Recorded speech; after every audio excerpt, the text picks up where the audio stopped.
علی رضا نقوی صاحب سے کہ وہ آئیں اور مومنین سے خطاب فرمائیں.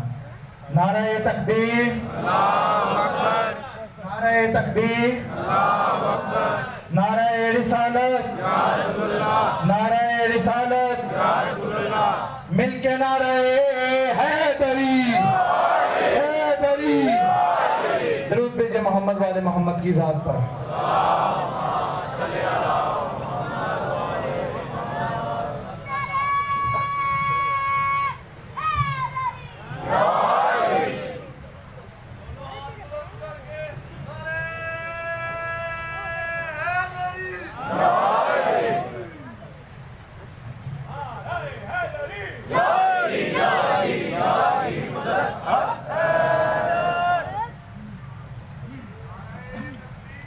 اللہ اکبر، اللہ اکبر، یا رسول اللہ، یا رسول اللہ.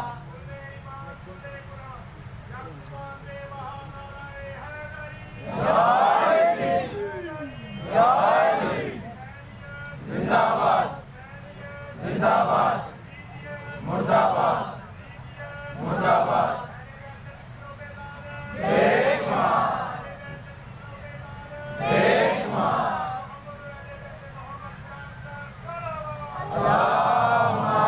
صلی اللہ محمد والے محمد. ظاہر ہے کہ کل مولانا کرام شبیہ ذوالجناح برآمد ہوگا اور آج فضائل کے اعتبار سے آخری تقریر آپ سننا. میں ظاہر کل ان سب باتوں کا وقت بھی نہیں ہوتا اور دن بھی نہیں ہوتا، تو میں بانیان کی جانب سے فرداً فرداً ایک ایک عزادار کے حق میں دعا گو ہوں کہ پروردگار آپ سب کا اس فرش عزادیانہ قبول فرمائے اور ہمارا ذکر کرنا قبول فرمائے، آپ کی نسلوں میں ولایت علی کو راسخ فرمائے اور پروردگار ہمیں اس بات کی توفیق دے کہ ہم ذکر علی کو ہمیشہ بڑھاتے رہیں. پروردگار آپ کے گھروں میں کوئی غم نہ دے سوائے غم حسین. پروردگار آپ سب کو جلد از جلد کربلا معلیٰ کی زیارت نصیب فرمائے، نجف اشرف کی زیارت نصیب فرمائے، اور سب سے بڑی دعا یہ کہ منتقم خون حسین امام زمانہ کے ظہور میں تعجیل ہو اور ہم سب امام کی زیارت کریں اور امام کے لشکر میں شمار ہو جائیں. جتنے بھی پولیس اہلکار ان 10 دنوں میں ہمارے ساتھ رہے اور حفاظت کرتے رہے اور اپنی ڈیوٹی انجام دیتے رہے، ان سب کے لیے بھی دعا گو ہوں اور بانیان کی جانب سے ان کو یقیناً ان کے لیے دعا یہی ہونی چاہیے کہ جس طرح پروردگار نے ان کو توفیق دی کہ مجلس حسین کے محافظ بن جائیں، پروردگار ان کی نسلوں کا محافظ بن جائے. جتنے اراکین یہاں موجود ہیں، جتنے اراکین امام بارگاہ کرنل مصطفیٰ حسین جعفری یہاں موجود ہیں، اور جس نے کسی بھی طرح سے کوئی بھی کام کیا ہے جس میں ہمارے شامیانے لگانے والے، یہ قالینیں بچھانے والے، ساؤنڈ سسٹم والے، ویڈیو ریکارڈنگ کرنے والے، یہ علم جگہ جگہ لگانے والے، اور روزانہ فرش حسین کی صبح صفائی کرنے والے، میں سب شامل ہیں. پروردگار آپ سب کی توفیقات میں اضافہ فرمائے اور آپ کی نسلوں میں یہ عزاداری چلتی رہے، یہ عزاداری بڑھتی رہے، یہ ولایت علی بڑھتی رہے. پروردگار بانیان کی والدہ کو صحت و سلامتی عطا فرمائے، ان کا سایہ ہمارے سروں پہ سلامت فرمائے. ان کے مرحومین کو کہ جنہوں نے اس عشرے کی بنیاد رکھی ان کے درجات بلند ہوں. پروردگارہ تجھے واسطہ محمد والے محمد کا میرے معبود، ایک بار پھر تجھ سے حضرت عباس کی وسیلے سے دعا کرتے ہیں میرے معبود امام زمانہ کے ظہور میں تعجیل فرما، ہم سب کو امام کے اوان و انصار میں شمار فرما. صلوات پڑھیے مل کر محمد والے محمد کی شان.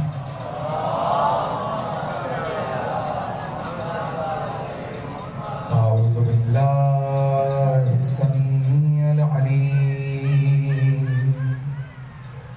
الشيطان اللعين الرجيم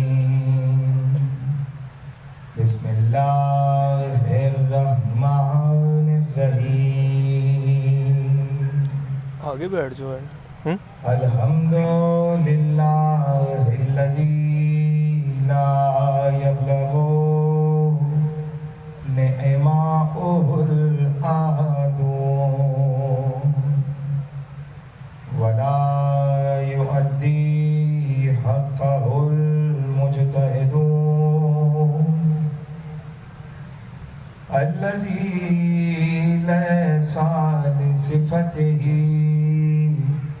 حد محدود ولا نعت موجود ولا أجل ممدود ولا وقت محدود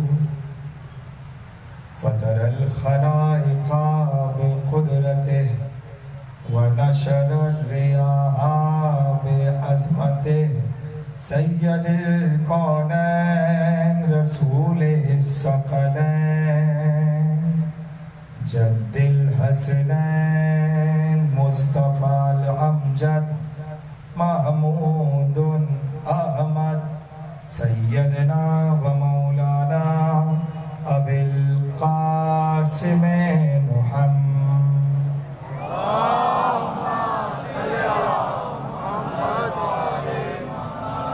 أهل بيته الطيبين الطاهرين المعصومين المنتخبين المنتجبين المظلومين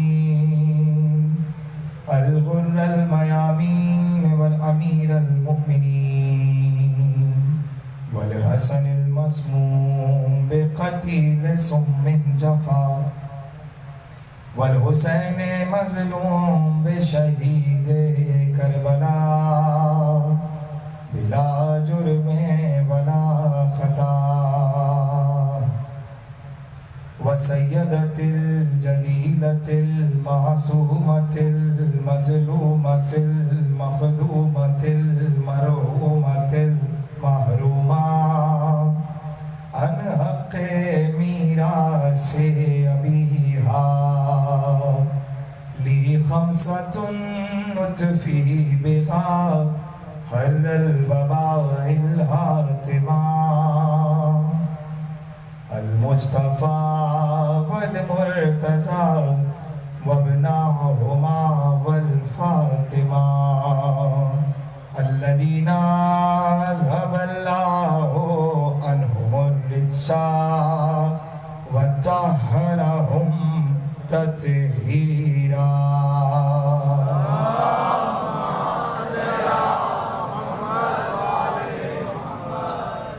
أما بعد فقد قال الله سبحانه وتعالى في محكم كتابه المجيد وفرقانه الحميد وقوله الحق بسم الله الرحمن الرحيم أفمن كان مؤمنا كمن كان فاسقا لا يستوون صلوات على محمد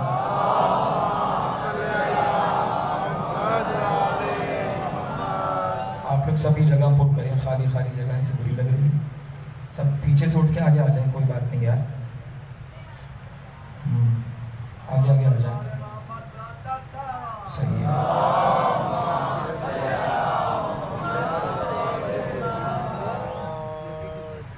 عشرہ محرم الحرام کی 8ویں تقریر آپ حضرات سماعت فرما رہے ہیں امام بارگاہ کرنل مجتبیٰ حسین جعفری میں فضائل کے اعتبار سے آخری تقریر موضوع فضیلت امیر المومنین اس کی آواز کچھ بڑھا ہوگی کھینچ رہا ہے آواز کھینچ رہا ہے وہ روز والی بات نہیں آ رہی موضوع فضائل امیر المومنین اور ان پچھلے 8-7 دنوں میں ہم نے یہی بات کی کہ اللہ جب کسی کو اپنے علم کا مظہر بنانا چاہتا ہے، اپنے عجائبات کا مظہر بنانا چاہتا ہے، تو پھر وہ دیکھتا یہ ہے کہ بہترین خاندان کون سا ہے، بہترین خاندان کون سا ہے۔ اسی لیے کہ جب خاندان بہترین ہوگا تو اللہ کا دیا ہوا مرتبہ سمجھ میں آئے گا، اللہ کا دیا ہوا مرتبہ، اس کا منصب وہ قبول کرے گا اور اس پہ ویسے ہی عمل کرے گا کہ جیسے پروردگار چاہتا ہے۔ اب جسے قدرت خدا کا مشاہدہ کرنا ہے اسے کہیں اور نہیں جانا بلکہ در علی پہ آ جانا، دروازہ حیدر پہ آ جانا۔ پھر ہم نے یہ بھی بات کی کہ اللہ نے جہاں علم بخشا، فضل بخشا، وہی اللہ نے شجاعت بھی اسی گھر کو بخشی، وہی اللہ نے طہارت بھی اسی گھر کو بخشی۔ اور اگر پروردگار عالم یہ چاہتا ہے کسی سے کہ وہ پاک و طاہر ہو جائے تو اس کو چاہیے کہ پھر وہ علی کے دروازے پہ آ جائے، یعنی کہیں اور جانے کی ضرورت ہے نہیں، یہاں وہاں بھٹکنے کی ضرورت نہیں۔ رسول جب معراج پہ گئے تو رسول نے جا کر کہیں سے آواز آئی دائیں جانب سے، تو رسول اللہ نے دائیں جانب نہیں دیکھا اور آگے بڑھ گئے۔ جبرائیل نے کہا آپ نے بالکل ٹھیک کیا، اگر آپ دائیں جانب دیکھتے تو آپ کی پوری امت یہودی ہو جائے، سیدھی نماز ہو، صراط مستقیم سے ہوتی ہوئی بات۔ تو اب دیکھیے کہ اتنی فضیلت علی اور اتنے فضائل امیر المومنین کے کہ ہر جگہ پڑھے جا رہے ہیں۔ اس وقت لاہور میں ہی ہزاروں عشرے ہو رہے ہیں اور ہر جگہ خطبہ علماء فضائل علی پڑھ رہے ہیں، ہر جگہ پڑھ رہے ہیں۔ ارے کراچی میں الگ عشرے ہو، اور ملتان میں الگ ہو، اسلام آباد میں الگ ہو، اور امریکہ میں یورپ میں الگ ہو، چین میں الگ ہو رہا، جاپان میں ہو رہا، اور سعودی عرب میں بھی ہو رہا۔ روکنا بہت چاہ رہے، کون سے روک نہیں سکتا، اس لیے کہ علی کا ذکر صرف ایک جگہ نہیں ہو رہا، ہر جہاں علی ملیں گے نہ دامن بچائیے، بچنا علی سے ہے تو جہنم میں جائیے، ہماری بلا سے جہنم میں جاؤ، فضیلت تو ہر جگہ جہنم میں جائیے۔ اے وہاں بھی ایک علی والا بیٹھا ہوا ہے، وہاں بھی ایک علی والا بیٹھا ہوا ہے، اس کا نام ہے مرزا اسد اللہ خان غالب۔ ایندھن بنا دے مجھ کو جہنم کا ہے خدا، میں دشمن علی کا کلیجہ جلا سکوں۔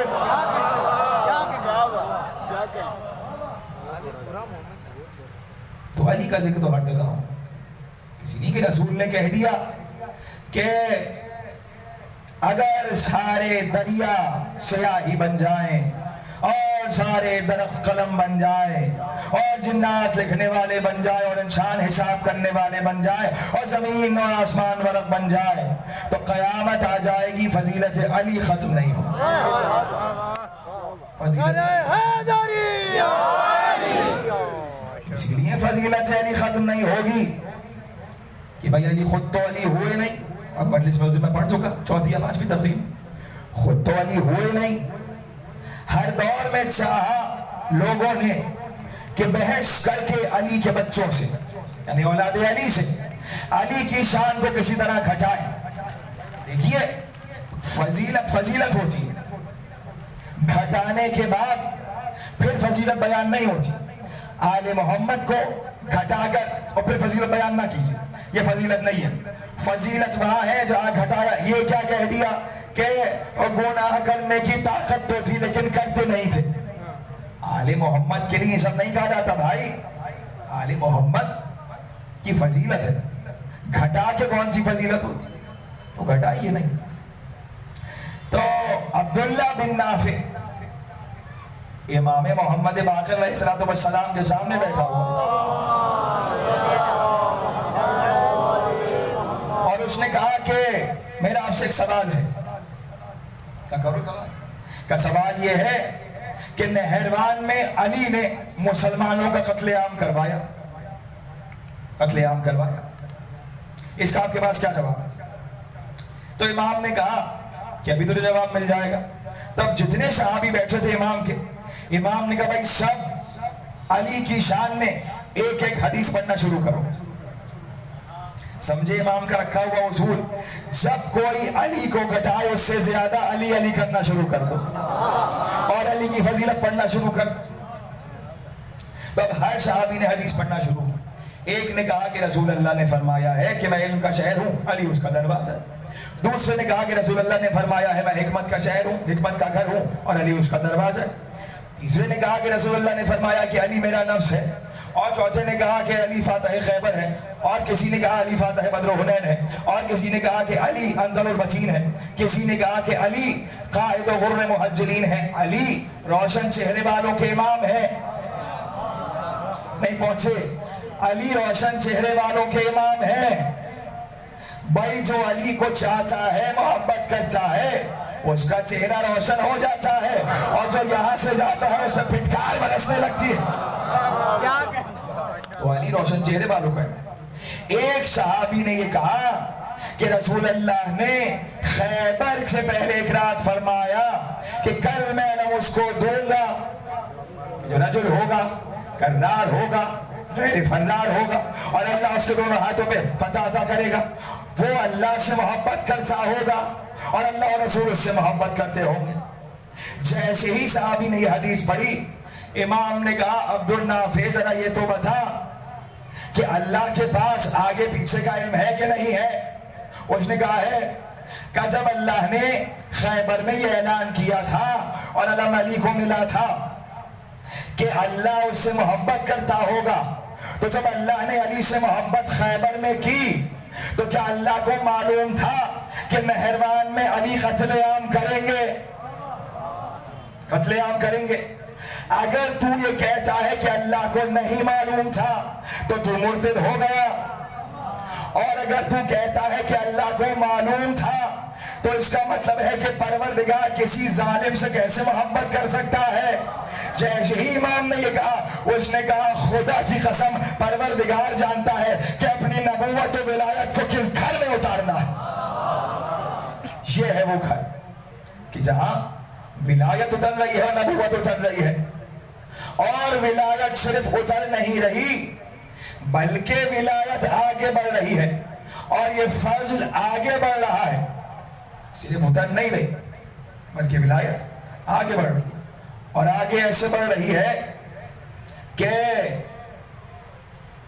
شب ہجرت چلیں گے تھوڑی دیر میرے ساتھ، کچھ دیر. شب ہجرت اس لیے کہ مجھے لانا ہے آپ کو اپنے ممدوح تک. شب ہجرت رسول خدا علی میرے بستر پہ سو جاؤ. رسول خدا علی حکم ہو گیا ہجرت کرنی ہے، میں جا رہا ہوں اور تم میرے بستر پہ سو جاؤ. علی کا رسول اللہ کیا میرے سونے سے آپ کی جان بچ جائے گی؟ کہا علی. میں کہوں یا علی کیا ہوا؟ روزانہ تو جی یا رسول اللہ، جی یا رسول اللہ. یہ جملہ کہہ دیا کہ میرے سونے سے آپ کی جان بچ جائے گی، تو کیا تلواروں سے ڈر لگ رہا تھا؟ علی نے پلٹ کے کہا کہ تمہیں نہیں معلوم یہ حکمت امامت ہے، یہ میں تاریخ کو لکھوانا چاہ رہا تھا کہ رسول کی جان شب ہجرت سونے والے نے بچائی ہے، رونے والے. تو اب علی سوئے، اور علی کے سونے سے پہلے رسول اللہ نے یہ کیا. معصوم کا لباس غیر معصوم نہیں پہنتا، یہ اصول ہے قدرت کا. رسول اللہ نے یہ کہا کہ علی سونے سے پہلے اپنا امامہ مجھے دو، میرا امامہ تم پہنو، اپنی ابا مجھے دو، میری ابا تم پہنو، اپنی قبا مجھے دو، میری قبا تم پہنو. اور علی اب سو جاؤ. اور چادر پوری ہو کے سر سے لے کر پیر تک علی سو گئے. کیا روزانہ مشرک اور کفار رسول کو نہیں دیکھ رہے تھے؟ دیکھ رہے تھے. علی کو نہیں دیکھ رہے تھے؟ دیکھ رہے تھے.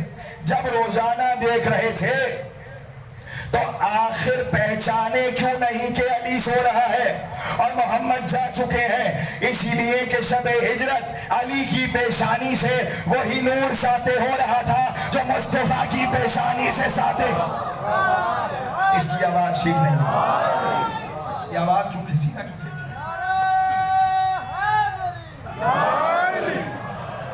میں اس لیے دیکھو اٹھا ہی نہیں رہا مجلس، جب تک آواز ٹھیک نہیں ہوگی میں اٹھاؤں گا.